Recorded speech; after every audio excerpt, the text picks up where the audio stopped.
कृष्ण प्राप्ति करम शाश्वत साधनम तद्वदाधुना, अर्थात हमें कृष्ण की प्राप्ति हो जाए ऐसी कथा सुनाना। भागवत गारंटी से कहती हैं कि यदि कोई सच्चे भाव से मुझे स्वीकार करता है, धारण करता है, तो मैं अर्थात कृष्ण उसे इसी जन्म में मिलते हैं। और मैं आप सभी से प्रार्थना करता हूँ कि आप भगवान का दर्शन अगले जन्म में टाल ना देना कि अब हम तो कर रहे हैं, अब मिलेंगे तो मिलेंगे। ना ना ना, भगवान भी सीधी बातें समझते नहीं हैं। जब केवट के द्वार पर गए ना श्री राम, तो राम जी ने तो सीधा कह दिया कि केवट भैया हमें पार लगा दो।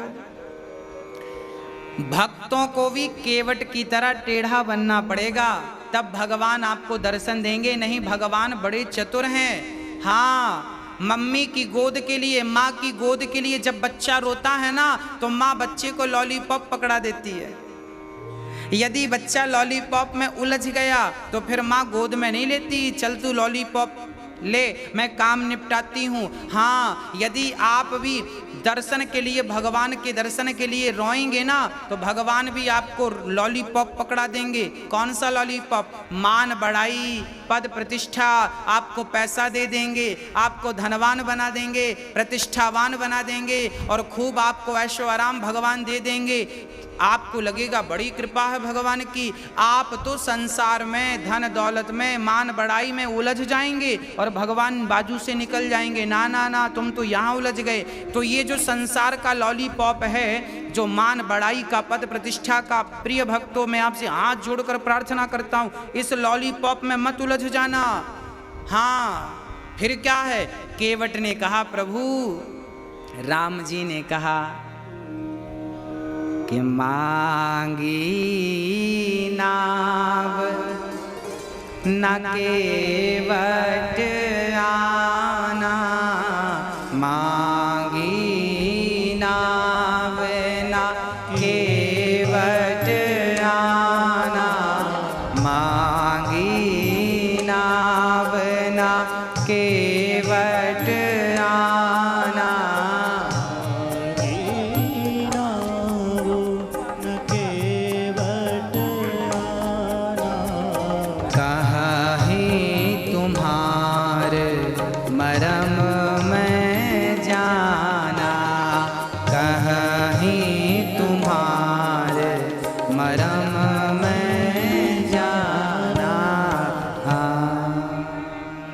क्या कहा? राम ने कहा भैया केवट जरा नाव लाओ, हम नाव में बैठ जाएं, हम पार लग जाएं, जरा हमें पार लगा दो। केवट ने कहा ना। राम ने कहा मांगी नाव, नाव लाओ। केवट कहता ना, मैं आपकी बातों में नहीं आऊंगा ना, केवट आना, मैं नहीं आऊंगा। राम बोले भैया ऐसा तो आज तक किसी ने नहीं कहा, मैंने बुलाया और वो ना आया हो। केवट बोला अच्छा मैं आ गया, लो बताओ क्या काम है। राम जी बोले काम ज्यादा बड़ा नहीं है, जरा हमें नाव पे बिठा के पार लगा दो। केवट बोले सरकार मेरी नाव बहुत छोटी सी है और इसी नाव से मैं परिवार का पालन करता हूँ। 2 रोटी मुझे नाव से मिल जाती हैं, मैं परिवार का पालन करता हूँ। तो राम जी बोले मैं तुम्हारी रोटियां थोड़ी छीनने आया हूँ, अरे पार लगाओगे तो तराई दूंगा, पार लगाओ। केवट बोले सरकार यदि मैंने आपको पार लगाया तो कल से मैं किसी को पार नहीं लगा सकूंगा। राम जी बोले क्यों, कल से क्यों नहीं लगाएगा? बोले प्रभु आपके चरणों में जादू है, कहाँ है तुम्हारा मर्म मैं जाना। केवट बोला मैं आपके मर्म को जानता हूँ। केवट की बातें तो सुन लो, भक्तों को केवट जैसा बनना पड़ेगा, सीधी बात।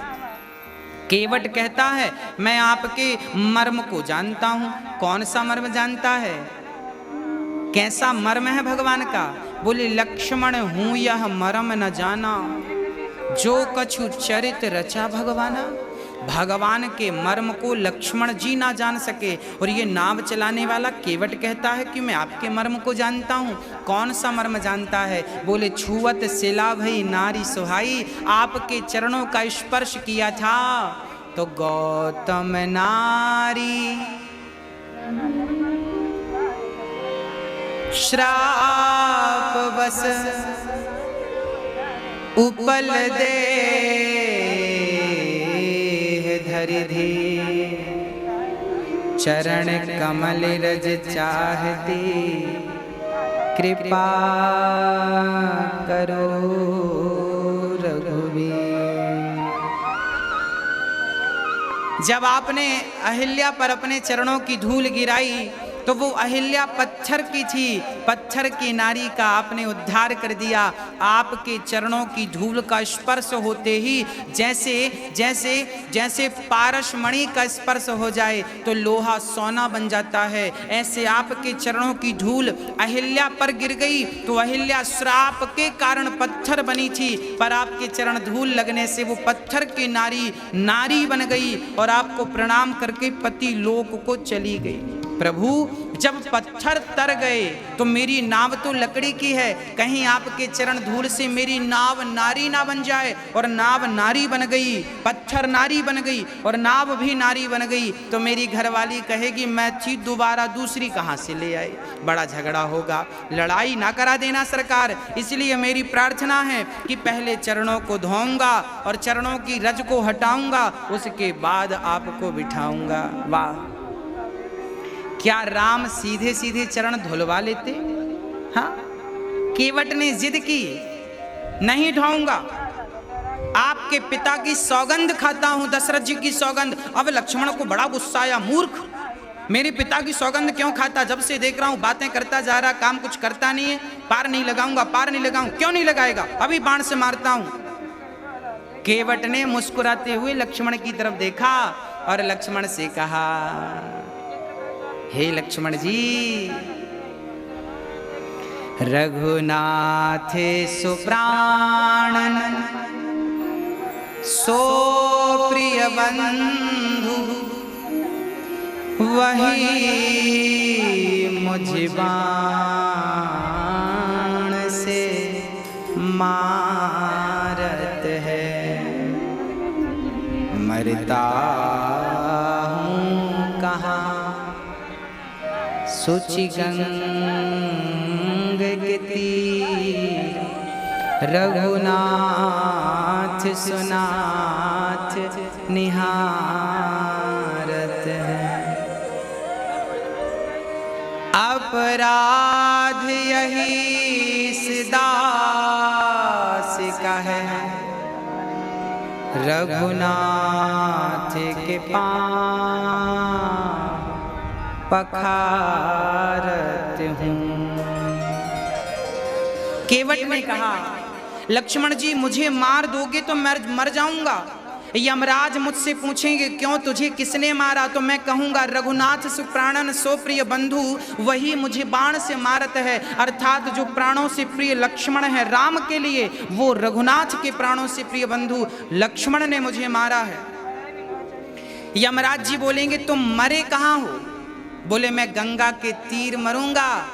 और यमराज जी पूछेंगे ऐसा कौन सा अपराध कर दिया तुमने कि लक्ष्मण ने तुम्हें मार डाला, तो मैं कहूंगा कि अपराध यही इस दास का है, रघुनाथ के पांव पखारत हूँ। यदि रघुनाथ अर्थात राम के चरण धोने की जिद करने की यदि मुझे सजा मृत्यु मिल रही है तो लक्ष्मण मुझे बाण मार दो, मुझे मरने का कोई भय नहीं है। जब केवट के इस प्रकार के भाव श्री लक्ष्मण जी ने सुने तो सुनि केवट के वै प्रेम लपेटे अटपटे, वेह से करुणा चितय जानकी लखन तन। श्री केवट के जब वचन लक्ष्मण जी ने सुने, बाण बाण सब छोड़ दिए और राम जी मुस्कुराते हैं। वाह केवट, क्या बात कही तुमने, लक्ष्मण जी का सारा अहंकार तुमने तोड़ दिया। अच्छा, राम जी लक्ष्मण और सीता की तरफ देखते हैं। क्यों देखते हैं? क्योंकि लक्ष्मण ने और सीता ने राम के एक एक चरणों की सेवा बांट रखी थी। हाँ, जब राम का सीता से विवाह हुआ ना तो सीता राम के चरण दबा रही थी, कमरे में थी, पति पत्नी थी तो कमरे में होंगे, तो लक्ष्मण जी ने दरवाजा खटखटा दिया। अब सीता जी को लगा आधी रात को कौन आ गया। सीता जी ने दरवाजा खोला, माँ जी हम आए हैं। हाँ हाँ आओ लक्ष्मण। लक्ष्मण जी आए, सीधे राम के चरण दबाने लगे। चलो 2-4 मिनट दबाएं तो ठीक बात भी है। बैठे लक्ष्मण जी घंटों से, अभी शादी हुई नहीं नहीं, राम जी की सीता जी की शादी नहीं नहीं हुई, लक्ष्मण जी पांव दबा रहे हैं। अब सीता जी इशारे में राम जी से कह रही, सरकार क्या यही आपके संग रहेंगे कि हमें भी कुछ मौका मिलेगा? राम जी ने कहा, देखो ये लक्ष्मण है हमारा छोटा भाई, जानकी ये हमारा भाई है, ये हमारे चरणों की सेवा किए बिना सोता नहीं है और ये दोनों पांव दबाएगा। तब सीता जी ने कहा, लक्ष्मण आप मेरे देवर हैं, आज मैं आपसे कुछ मांगती हूँ, क्या कुछ दोगे? लक्ष्मण बोले, भाभी जी आप तो मेरी माँ हैं और माँ कुछ मांगे और पुत्र ना दे, ऐसे कैसे हो सकता है? आप मांगिए, मैं आपको जो आप कहेंगी कोशिश करूंगा अपनी माँ को देने की। तब श्री जानकी जी ने लक्ष्मण से याचना की कि हे लक्ष्मण, तुम दोनों चरणों की सेवा करते हो, आज से मुझे एक चरणों की सेवा मुझे दासी को प्रदान कर दो। और एक चरणों की सेवा श्री लक्ष्मण जी से श्री सीता जी ने मांगा है। और सीता जी तब से एक पांव राम जी का श्री लक्ष्मण जी, एक पांव श्री लक्ष्मण जी दबाते थे सीता जी। तब तो केवट दोनों पांव जब मांगता है धुलने के लिए तो राम जी केवट की तरफ से देखते हैं लक्ष्मण की तरफ, देख लो तुम तो एक पांव दबाते हो, सीता जी तुम भी एक दबा, ये दोनों मांगे जा रहा है। तो सुनी केवट के बैन, प्रेम लपेटे अटपटे, वहसे करुणा ऐन, चितई जानकी लखन तन। लक्ष्मण और सीता की तरफ श्री राम जी ने इसलिए देखा, इसलिए देखा। अब केवट राम रजाय सुपावा, पान कठवता भर ले आवा। कठौता में पानी लाया और चरणों को कठौता में रख, कठौती नहीं लाया, जरा सुनिएगा, कठौती नहीं लाया, कठौता लाया।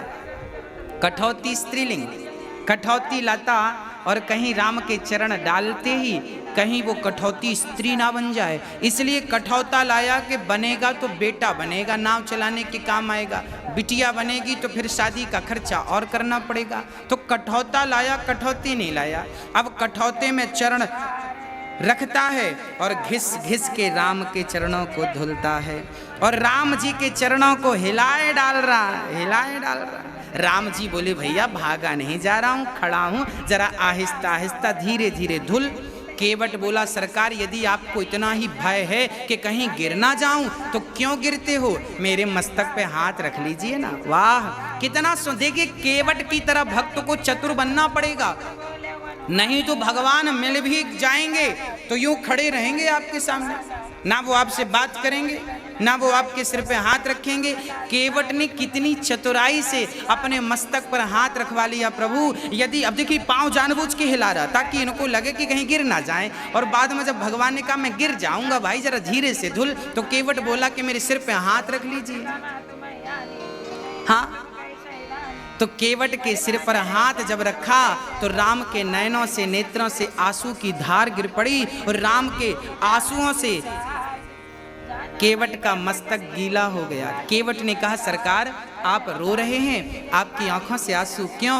तब राम जी ने कहा कि आज तुमने मेरा अहंकार नष्ट कर दिया। केवट बोले, कौन सा अहंकार? तब राम ने कहा कि मुझे लगता था कि मैं ही भक्तों को थामता हूँ, मुझे लगता था कि मैंने ही भक्तों को थाम रखा है, पर आज तुमने सिद्ध कर दिया कि मैंने नहीं बल्कि भक्तों ने भगवान को थाम रखा है। आज भक्त केवट ने राम को गिरने से बचाया और हाथ मस्तक पर धारण कर लिया। ये संत जनों के अपने अपने भाव हैं।